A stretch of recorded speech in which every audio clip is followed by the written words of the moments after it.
tentu digumulkan oleh pengurus kita ya dengan tema apa temanya? Tidak tetapi kalau tidak pesimis itu apa itu kata lainnya? Optimis ya. Oke, kita akan belajar bagian firman Tuhan ini. Kita akan membaca firman Tuhan dari kitab Amsal ya.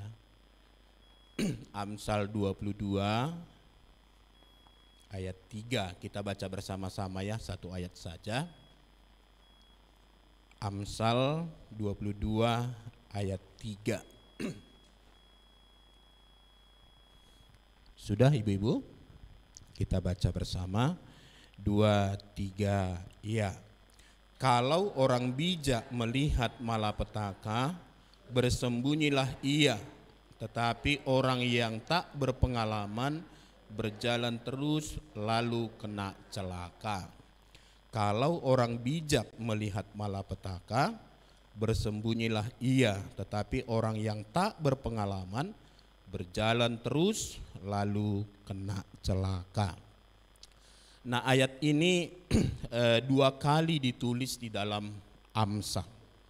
Kalau kita lihat satu lagi itu di pasal 27 ayat 12.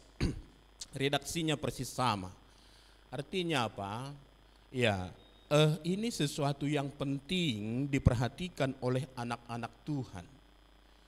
Ya, kita adalah orang-orang yang dipelihara Tuhan, yang dijamin oleh Tuhan bahwa Tuhan hadir akan menolong kita. Tetapi tidak mengatakan kita akhirnya bertindak sembarangan oleh karena keyakinan pemeliharaan Tuhan. Maka penting bagi kita untuk senantiasa waspada. Nah, tidak pesimis atau optimis, tapi tetap waspada. Nah, ibu-ibu yang dikasih Tuhan, nah saya coba berpikir-pikir, kenapa pengurus kita membuat redaksi seperti ini? Tidak pesimis, tapi tetap waspada. Kenapa tidak langsung memakai kata optimis? Saya coba berpikir-pikir, jangan-jangan sebenarnya kita ini masih lebih banyak pesimis daripada optimis. Kira-kira kalau ditanya di hati kita, kira-kira jujur dulu ya, jujur. Kita banyakkan pesimis atau optimis? Nah, sebelah sini gak ada suara. Lah iya betul loh, jangan-jangan memang sebenarnya kita ini masih banyak yang pesimis di dalam menjalani hari-hari hidup kita. Nah, yang walaupun seharusnya kita adalah orang-orang yang beriman, yang punya Allah yang mengatur segala sesuatu, Allah yang berdaulat atas kehidupan kita, Allah yang mengasihi kita, kita juga harus optimis, didasari oleh karena pengharapan Tuhan yang selalu campur tangan dalam kehidupan kita. Tapi sekedar mengecek, nah jangan-jangan kita memang orang yang pesimis ya. Saya lihat pengertian dari Kamus Besar Bahasa Indonesia, pesimis itu dikatakan adalah orang yang bersikap atau berpandangan tidak mempunyai harapan baik. Ya. Jadi orang yang mudah putus asa atau pengharapannya tipis. Jadi orang yang sering khawatir ya, khawatir kena hujan, gitu kan. Sebenarnya salah nggak kena hujan? Kenapa rupanya kalau kena hujannya? Sakit ya? Nah itu masalah kita. Kita sudah terpola dalam pikiran kita, nanti kalau saya kena hujan pasti demam. Apakah memang begitu? Enggak juga sebenarnya kan. Nah jadi akhirnya ada kekhawatiran yang membuat kita sulit bertindak. Nah ini sebenarnya masalah dalam kehidupan banyak orang pesimis ya. Nah lalu coba kita lihat ciri-cirinya ya. Yang pertama, orang yang pesimis itu adalah selalu melihat kesulitan dalam setiap kesempatan. Selalu yang dilihat itu kesulitan. Oh tahun depan kita bikin KKR ya. Wah misalnya itu kan dari semangat kali kan bilang kan. Iya tapi, tapinya ini panjang ini. Semua itu beritanya itu yang di bawah 5 itu semua kira-kira gitu ya. Nanti. Khawatirnya banyak sekali. Nah, jadi selalu melihat kesulitan dalam setiap kesempatan. Nah, orangnya cengeng. Ini ada surat cinta. Iya, ini mau digeser barangkali ya. Mobil 1459, mobil Agia putih. Yang jelas ini bukan mobil saya. Ya, minta tolong digeser ya ibu-ibu ya. Ya, oke, terima kasih. Ya. Nah, jadi lalu kemudian dia cengeng, gampang menangis dan penakut. Nah, itu cirinya ya kan. Lalu apa lagi? Suka bersungut-sungut, tidak punya gairah dalam menjalani hidup, suka menyalahkan keadaan dan orang lain. Itulah gara-gara kau semalam itu kan. Pula lama kali kau cerita sama kawanmu, pulang kita kena hujan, terlambat kita pulang. Nah, itulah udah sakit mah aku naik asam lambungku. Nah, misalnya gitu ya kan. Atau demam aku, acim katanya pula kan. Waduh. Ya, suka menyalahkan. Jadi kemudian ingin kembali kepada masa lalu, sama seperti orang Mesir itu ya kan. Orang Israel itu yang keluar dari Mesir itu. Ketika ada pengintai itu, lalu kasih laporan. 10 orang kasih laporannya gimana? Mereka melihat fakta yang sama, ya keadaan yang sama, tapi dengan cara pandang yang berbeda. Nah, lalu mereka pesimis. Kalau gitu pulang aja lah kita. Nah, gitu.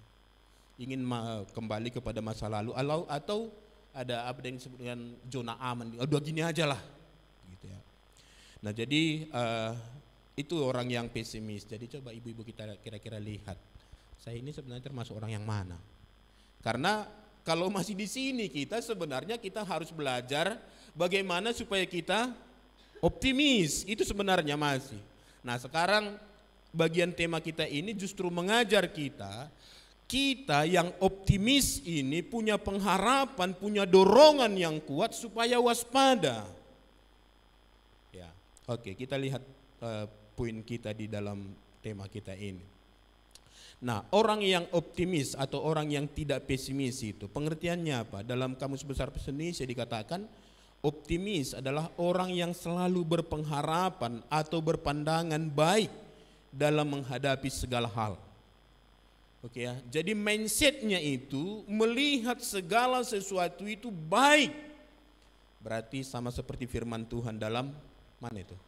Roma 8 ayat 28. Jadi saya bukan kadang-kadang sulit juga mengatakan kalau hujan itulah saya bilang cuaca enggak baik.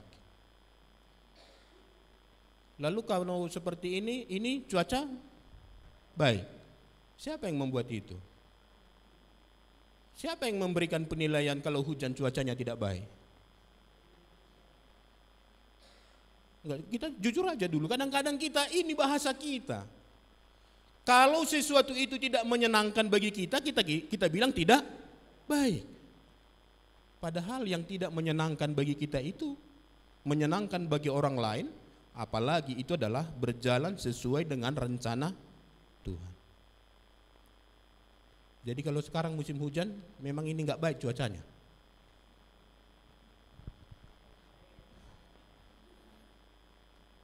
Pernah baca dalam Kejadian, itu tumbuh-tumbuhan belum ada tumbuh-tumbuhan. Kenapa? Karena belum turun. Baca di Kejadian itu kan. Jadi awal mula hujan di mana? Di Kejadian itu 1 dan 2 sebelum manusia jatuh ke dalam dosa. Berarti kalau kita lihat penilaian Tuhan dalam penciptaan itu, waktu Tuhan menciptakan terang lalu dievaluasi, lalu Tuhan melihat semuanya baik. Tuhan melihat semuanya baik. Lalu Tuhan turunkan hujan, Tuhan katakan apa? Ini kayaknya setengah baik ini gitu. Baik loh. Dan ketika manusia dicipta, dan terakhir manusia dicipta siapa? Dalam Kejadian pasal 1-2 itu, Hawa.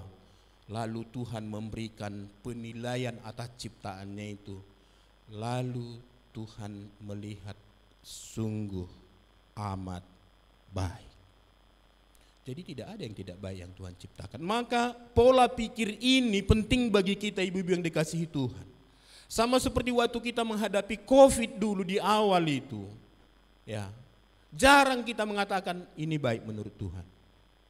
Sekarang baru kita berani mengatakan begitu ya. Betul ya?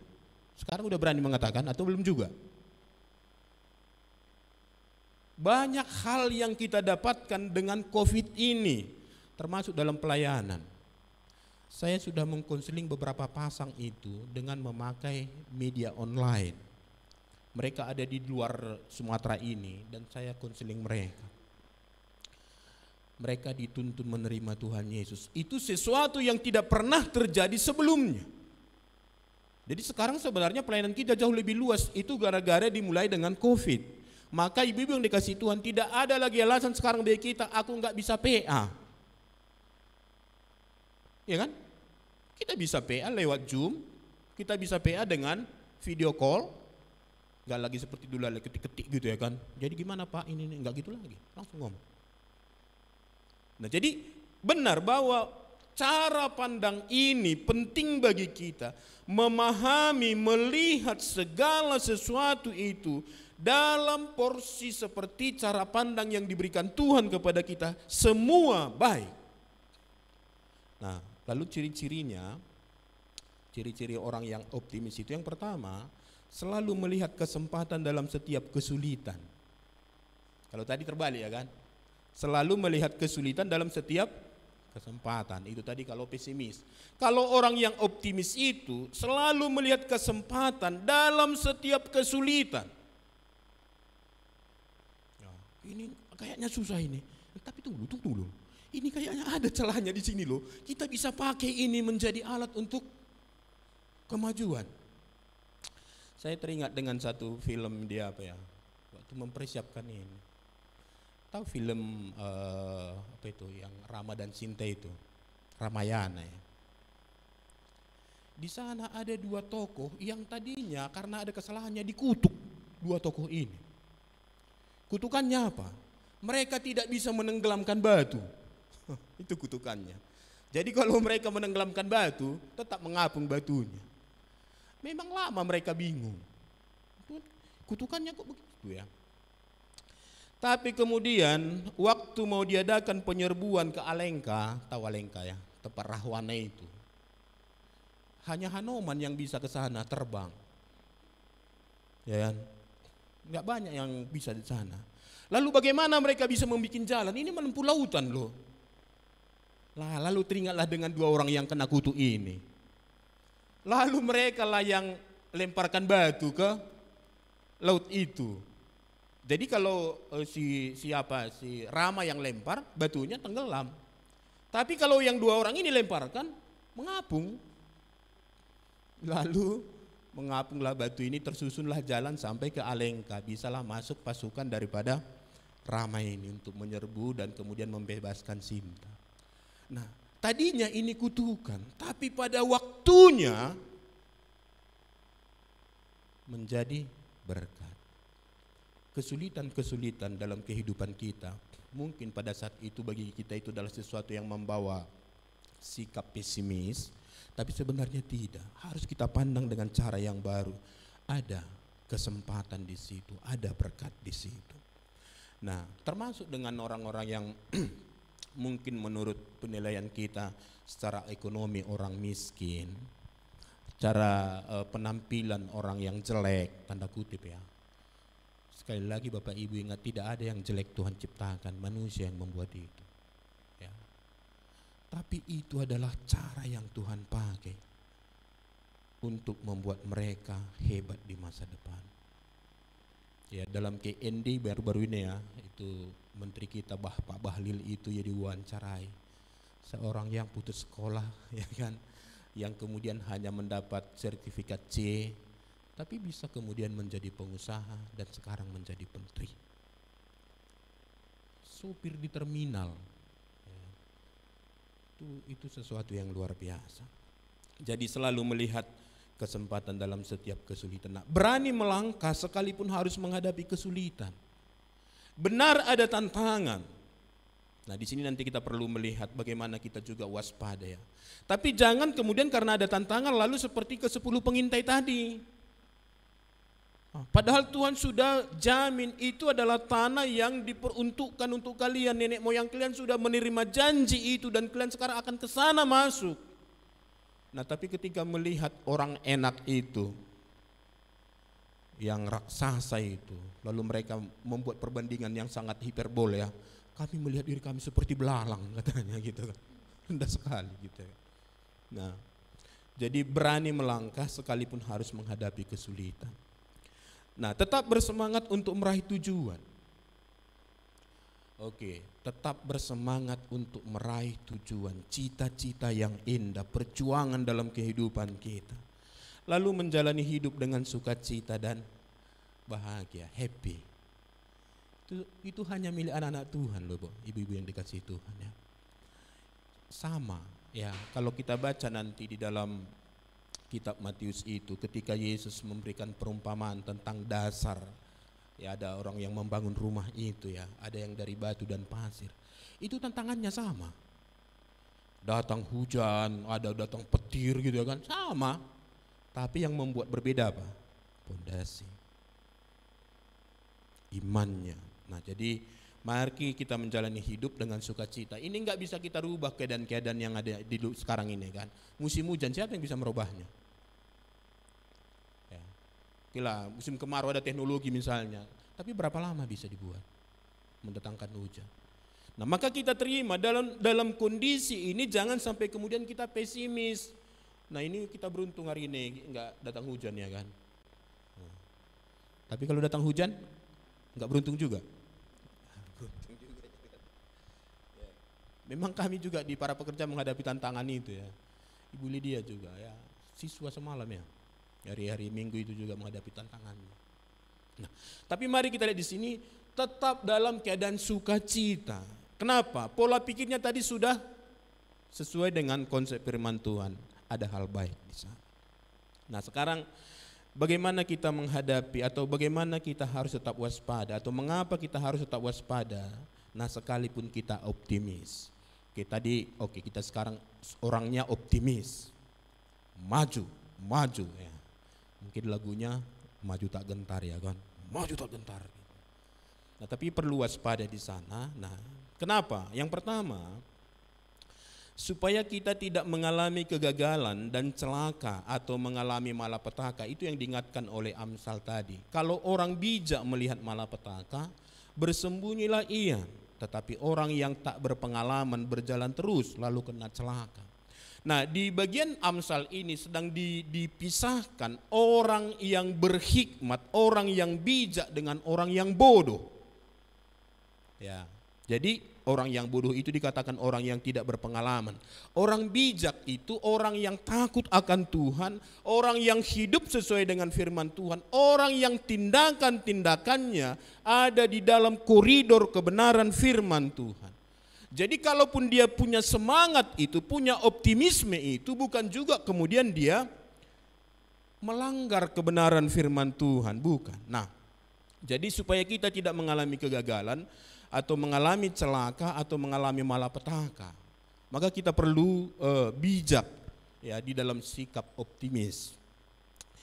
Ibu-ibu yang dikasih Tuhan, nanti kalau baca dalam 2 Samuel 2 ketika ada transisi kepemimpinan ya, Saul sudah mati, lalu Abner kemudian membangkitkan Isiboset menjadi raja, mewakili atau meneruskan garis kerajaan Saul.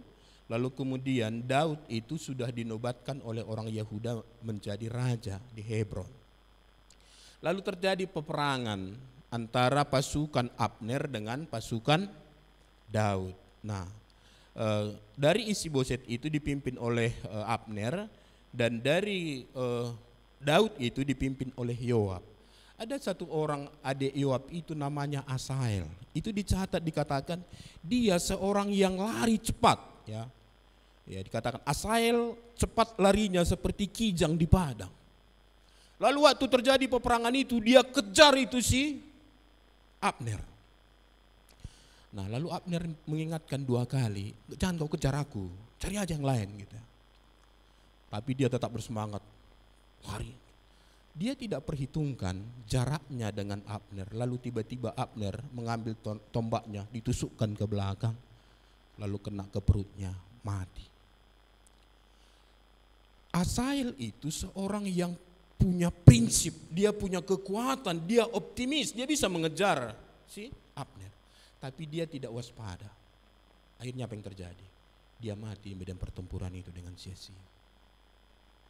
Banyak orang Kristen akhirnya oleh karena begitu, sebenarnya lebih cenderung lagi dia kepada overconfidence ya.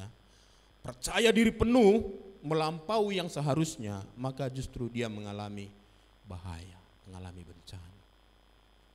Boleh optimis, optimis itu positif sebenarnya, ibu-ibu yang dikasihi Tuhan.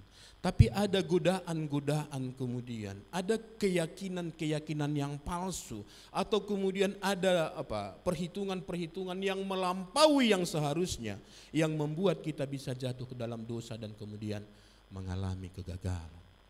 Itu yang pertama. Jadi belajar dari Asael itu, jangan sampai kemudian ya dia punya potensi yang hebat luar biasa, tapi kemudian karena dia tidak waspada, dia kemudian mati sia-sia. Lalu yang kedua, kenapa kita harus tetap waspada sekalipun kita optimis? Nah, supaya kita tidak jatuh ke dalam dosa kesombongan. Ya. Optimisme dapat membawa kita kepada percaya diri yang berlebihan atau yang disebut dengan overconfidence, ya. Dan kesombongan itu sebenarnya begitu, ya. Bangga itu salah enggak?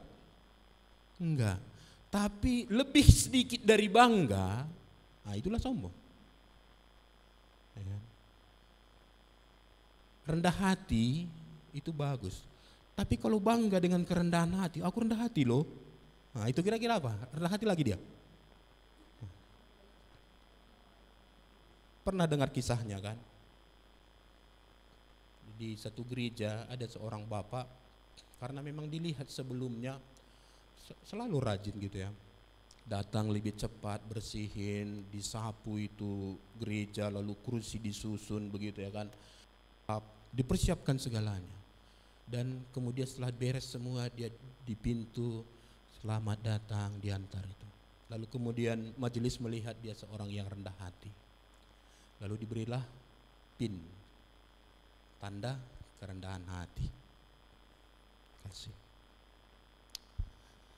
Minggu pertama dipakai, orang salut, memang bapak itu luar biasa ya.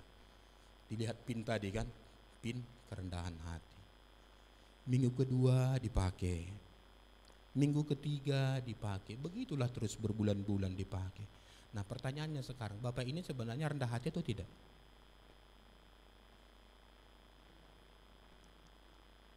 Ini orang rendah hati loh, kira-kira gitu loh maksudnya dengan memakai pin itu tiap hari dipakai terus di sini bajunya. Dia seolah-olah mau mengatakan, kalian lihat ya, aku orang rendah hati. Jadi bangga yang berlebihan itulah kesombongan. Percaya diri yang berlebihan itu juga kesombongan. Maka hati-hati, ibu-ibu dikasih Tuhan. Boleh optimis, tapi hati-hati, waspada, jangan sampai kemudian jatuh kepada kesombongan. Dan yang membuat iblis itu diusir dari surga, yang tadinya malaikat, itu adalah oleh karena kesombongan. Saya kira kita semua sedang berjuang di sini ya. Bagaimana kita lepas dari kesombongan itu. Itu satu dosa yang mengakar ditanam iblis dalam diri kita. Gampang sekali kita tersulut untuk kesombongan itu. Termasuk dalam optimisme ini. Maka perlu kehati-hatian di sana supaya kita kemudian jangan jatuh dalam dosa kesombongan itu. Dan itu sudah pasti kemudian dia mengabaikan banyak hal, termasuk dengan nasihat seperti yang dialami oleh Asael tadi. Sudah disuruh jangan kau kejar-kejar aku, nanti kau bahaya. Bagaimana aku memandang wajah Yoab, abangmu itu? Tapi nggak peduli dia. Yang ketiga, kenapa kita harus waspada sekalipun ada sikap optimisme dalam diri kita? Supaya kita tidak jatuh ke dalam dosa mengandalkan diri kita sendiri. kita sering sebut kita ini orang yang pintar, otak kita ini. Oke. Tapi seberapa banyak yang bisa kita telah dengan pikiran kita ini? Oke, kita bisa membuat perhitungan yang baik tentang satu perencanaan, detail kita buat. Tapi kami dulu belajar di ekonomi dikatakan, ini harganya bisa sekian rupiah kita buat, kalau yang lain itu ceteris paribus. Artinya apa? Ini harga barang ini kita buat, bisa kita taksir itu nanti 50.000 atau keuntungan kita sampai sekian juta, kalau yang lain itu tetap enggak berubah. Bisakah seperti itu? Nah, ini dunia goncang, perhitungan termasuk dengan Bank Dunia itu meleset. Kenapa? Ada sesuatu yang tidak bisa diperhitungkan. Apa itu? Perang antara Rusia dan Ukraina. Gak bisa diprediksi tadinya itu, yang membuat kegoncangan, bahkan beberapa negara yang kolaps kemudian. Nah, mengandalkan kekuatan diri sendiri ini bahaya. Termasuk dengan kita misalnya yang punya karunia kan. Ada karunia, yang punya karunia misalnya bernyanyi, lalu waktu dipilih menjadi MC, ya ini aja lagunya ya, aku udah bisa loh, kalian aja latihan ya. Kira-kira begitu ya kan. Ini gimana kira-kira nanti jadinya ya, nggak ada persiapannya. Sebenarnya apa yang kita miliki ini, karunia yang ada dalam diri kita ini, pemberian Tuhan ini hanya sekecil sekali, dan itu bisa sukses bermanfaat kalau kita melibatkan Tuhan. Tapi inilah orang-orang yang kemudian bangga dengan dirinya, kebanggaannya berlebihan, maka dia jatuh dalam mengandalkan dirinya. Maka dalam Yeremia 17 ayat 5 ya, ini diingatkan kepada kita, terkutuklah orang yang mengandalkan manusia, yang mengandalkan kekuatannya sendiri, dan yang hatinya menjauh daripada Tuhan. Ini sebenarnya orang yang mengandalkan diri, hatinya menjauh dari Tuhan, maka kegagalan pun akan menjadi bagiannya. Terakhir, ibu yang dikasihi Tuhan, kenapa kita harus waspada sekalipun kita memiliki optimisme? Nah, supaya kita tidak jatuh ke dalam pencobaan, dan supaya kita juga tidak mencobai Tuhan. Oke, nah kita Alkitab mengatakan bahwa Tuhan akan memelihara kita. Allah kita di dalam Yesus Kristus adalah Allah yang Immanuel. Allah menjamin Dia memelihara kita. Tapi jangan salah pengertian dengan ini. Maka ibu-ibu yang dikasihi Tuhan, ada jaminan dari Tuhan, tapi tidak ayat ini memberikan kesempatan bagi kita untuk sembarangan, misalnya yang punya sepeda motor, misalnya punya kendaraan lalu nyetir dengan suka-suka hati. Atau berjalan di jalan raya, aku kan dipelihara Tuhan, aku anak Tuhan, lalu dia sembarangan saja menyeberang. Tidak bisa seperti itu, bahaya. Atau aku anak Tuhan, lalu tidak jaga pola hidupnya, ya sakit. Nah, ketika Yesus dicobai dalam Matius 4 itu, nah iblis kemudian menawarkan satu tawaran yang luar biasa. Dikatakan demikian, kemudian iblis membawanya ke kota suci dan menempatkan dia di bubungan bait Allah, lalu berkata kepadanya, jika engkau anak Allah, jatuhkanlah dirimu ke bawah, sebab ada tertulis mengenai engkau, ia akan memerintahkan malaikat-malaikatnya dan mereka akan menatang engkau di atas tangannya, supaya kakimu jangan terantuk kepada batu. Benar enggak ada firman Tuhan seperti ini? Benar, itu kutipan dari Mazmur 91 ayat 11 sampai 12. Tapi ketika iblis mengatakan itu kepada Yesus, bukan maksudnya supaya Yesus itu mengandalkan Tuhan, bukan. Supaya Yesus itu tunduk kepada perintah iblis. Maka Yesus mengerti itu, maka Yesus mengatakan, janganlah engkau mencobai Tuhan Allah. Bapak Ibu pun dikasih Tuhan, mari kita lihat ya firman Tuhan yang kita pahami. Jangan akhirnya membuat kita bertindak sembarangan.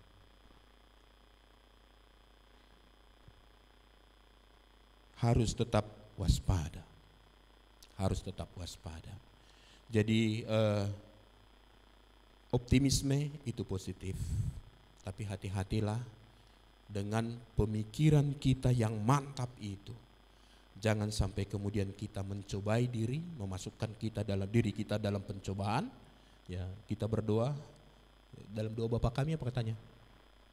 Janganlah membawa kami ke dalam pencobaan. Kita bilang sama Tuhan, Tuhan janganlah bawa aku ke dalam pencobaan. Lalu Tuhan bilang iya. Lalu kenapa aku kena coba Tuhan? Ya kamu sendiri yang bawa kamu ke dalam pencobaan. Nah, misalnya gitu ya kan. Misalnya kalau di pesta udah tahu dia asam urat. Oh, berarti udah tahu ya, gak usah dipanjangin ya. Udah tahu asam urat. Tapi asal datang kacang, diembat terus ya kan. Adong dope katanya pula lagi ya kan. Lalu itu kira-kira gimana? Siapa yang salah? Apa Tuhan tidak memelihara dia? Dia sendirilah yang membawa dirinya kepada pencobaan. Bisa mengerti maksudnya ya? Saya melihat beberapa data di Alkitab untuk menolong kita ya semakin mengerti teks ini atau poin ini. Di dalam Matius 2 ayat 13 sampai 15 itu ketika malaikat Tuhan menyuruh Yusuf itu supaya mereka lari ke Mesir. Baru saja ada kunjungan orang Majus itu. Lalu dalam mimpi ya, malaikat Tuhan mengatakan kepada Yusuf, larilah ke Mesir. Nah, tujuannya apa? Untuk menyelamatkan bayi Yesus. Kira-kira kalau Yusuf pakai logikanya, ini kan Yesus, ini kan juru selamat ini. Masa harus menyingkir? Tapi Yusuf yang penuh dengan hikmat itu, dia tidak tanya malaikat itu. Dia langsung ikuti. Mereka menyingkir ke Mesir. Dan benar saja tidak lama kemudian ada pembunuhan bayi-bayi di Bethlehem yang dilakukan oleh Herodes. Nah lalu Yesus sendiri nanti ibu-ibu kalau baca dalam Matius itu, dalam Injil, itu beberapa kali menyingkir, menghindar. Ya. Jadi Yesus itu siapa? Tuhan. Berarti dia yang mengatur segalanya kan? Tapi kenapa menyingkir? Gimana ya? Atau Yesus pengecut pada saat itu? Tidak. Betul yang dikatakan oleh Amsal ini, dan jangan lupa Amsal ini kan firman Tuhan ya. Berarti yang mengatakan siapa? Gak mungkin Yesus lupa dengan ayat ini. Maka dalam Matius 12 ayat 14 sampai 15 dikatakan, lalu keluarlah orang-orang Farisi itu dan bersekongkol untuk membunuh Yesus. Ayat 15a. Tetapi Yesus mengetahui maksud mereka, lalu menyingkir dari sana. Nah itu terjadi ketika Yesus selesai menyembuhkan seorang yang mati sebelah tangannya pada hari Sabat. Lalu orang-orang Farisi itu marah. Ini hari Sabat kok melakukan seperti ini? Nah Yesus tahu. Sebenarnya bisa saja dilawan ya kan. Apa sih orang Farisi? Tapi Yesus menyingkir. Dia lihat bahaya lalu dia menyingkir. Lalu kemudian berikutnya dalam Matius 14 ayat 12 sampai 13a. Kemudian datanglah murid-murid Yohanes Pembaptis mengambil mayatnya dan menguburkannya. Lalu pergilah mereka memberitahukannya kepada Yesus. Setelah Yesus mendengar berita itu, menyingkirlah ia dari situ dan hendak mengasingkan diri dengan perahu ke tempat persembunyian. Dulu waktu Yesus mendengar Yohanes Pembaptis ditangkap, dia pun menyingkir. Sekarang ketika Yesus mendengar Yohanes Pembaptis dibunuh, dia pun menyingkir. Kenapa? Dia tahu ada bahaya di sana. Yesus tahu persis bukan seperti itu caranya dia mati. Bukan ditangkap lalu dilempari. Bukan. Dan belum waktunya dia mati. Jadi dia menyingkir dengan hikmatnya. Bukan oleh karena takut bahaya itu. Maka ini menjadi pelajaran bagi kita. Nah, Rasul Paulus juga pernah mengalami itu dengan timnya di Ikonium. Ketika orang-orang satu kota itu kemudian yang tidak suka dengan pengajaran Rasul Paulus merancangkan untuk menangkap mereka dan melempari mereka. Ayat 6 dikatakan, setelah rasul-rasul itu mengetahui, ya, menyingkirlah mereka ke kota-kota Likonia, yaitu Listra dan Derbe dan daerah sekitarnya. Itu Kisah Para Rasul 14. Jadi ibu-ibu yang dikasihi Tuhan, menghindar dari bahaya itu bukan pengecut. Ya, bukan. Tetapi itu adalah orang yang bijak. Orang yang bijak. Nah, kadang-kala kita sudah menghindar dari bahaya, tapi tetap juga menghadapi bahaya. Itu lain cerita lagi. Ya, sudah kita menghindar, seperti Paulus ya kan, sampai di laut itu apa? Terombang-ambing gitu ya kan, nggak makan berapa hari, sampai di darat berdiam, datang ular, tup, cotoknya lagi tangannya. Dia tidak protes dengan itu. Dia sudah berusaha, tapi kemudian apa yang terjadi? Itu dipakai Tuhan menjadi kesempatan untuk menunjukkan kuasa Allah. Nah, tetapi sejauh yang bisa kita lihat, kalau itu membahayakan, hindarilah. Ya, sekali lagi firman Tuhan ini menolong kita. Kalau orang bijak melihat malapetaka, bersembunyilah ia. Tetapi orang yang tak berpengalaman berjalan terus lalu kena celaka. Jadi ibu-ibu yang dikasih Tuhan, pertama saya berharap kita ini bukan orang-orang yang pesimis. Ya. Bukan orang-orang yang pesimis. Di dalam menghadapi banyak hal, mengakhiri tahun ini banyak kebutuhan-kebutuhan kita, dan juga tahun depan kita masuk dalam pelayanan yang baru, ada program-program barangkali yang kita mulai godok. Jangan dirancang dengan sikap pesimis. Lalu yang kedua, jalanilah atau lakukanlah di dalam sikap optimis, tetapi tetap waspada. Waspada ya, supaya kita tidak jatuh dalam malapetaka yang merugikan kita dan ternyata pada akhirnya kita terbukti sebagai orang yang melawan Tuhan. Ya, Tuhan kiranya memberkati kita. Amin. Kita berdoa.